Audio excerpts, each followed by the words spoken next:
இப்போ பார்த்தீங்கன்னா நம்ம கங்கை கொண்ட சோழபுரம் கோயிலில் இருக்கோம். இன்னைக்கு பார்த்தீங்கன்னா அன்னாபிஷேகங்க. சிவனுக்கு ஃபுல்லாக அன்னத்தாலே அபிஷேகம் பண்ணி அன்னத்தில் அலங்காரம் பண்ணி அதை மக்களுக்கு பிரசாதமாக தருவாங்க. இங்கே பார்த்தீங்கன்னா மிகப்பெரிய பாய்லரில் நீராவி கொதிச்சு இதில் எல்லாம் அரிசி வச்சுருக்காங்க.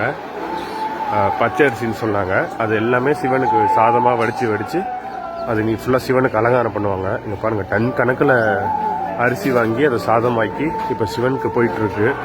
பக்தர்களும் இங்கே கொடுத்துட்ருக்காங்க அந்த தானங்கள், அரிசி எல்லாமே, காய்கறி எல்லாத்தையுமே வச்சு பிரசாதம் இன்னைக்கு சிவனுக்கு தருவாங்க. இப்போ பாருங்கள் எவ்வளோ சாதம்னு சொல்லிட்டு. இந்த ஒவ்வொரு சாதமும் ஒரு சிவலிங்கமாக கருதப்படும். இன்னைக்கு இதை சாப்பிட்டாலோ இல்லை இந்த பூஜையில் நம்ம பார்த்தாலும் நமக்கு புண்ணியம் கிடைக்குங்கிறது நம்பிக்கை. ஃபுல்லாக போயிட்டே இருக்கு. பார்த்தீங்கன்னா சாதத்தை ஒவ்வொரு கூடையிலையும் இப்படி வடிக்கிறாங்க. அதை சேகரித்து இங்கே ட்ராக் போல் போட்டிருக்காங்க. அப்படியே இந்த ட்ராக்ல பார்த்தீங்கன்னா அப்படியே நேராக சிவன்கிட்ட போயிட்டே இருக்கும். இப்போ வரும் பாருங்கள் அந்த ட்ராக், நான் உங்களுக்கு காட்டுறேன். இப்போ ஒரு கூடை வருது. இந்த கூடைக்கு வந்து சாதம் போய் சிவன் கிட்ட போயிடுச்சு.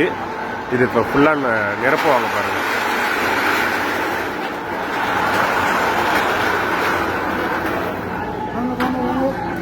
இப்போ ஒவ்வொரு கூடைய டன் கணக்கில் காலையில் ஆரம்பிச்சது ஈவினிங் வரையும் இப்படி போயிட்டே இருக்கும் அலங்காரத்துக்கு. இது காலையில் எத்தனை மணிக்கு இங்கே ஆரம்பிச்சது? 3 மணிக்கு ஆரம்பிச்சாங்களாம். சாதம் நோக்கியாச்சு போயிட்டு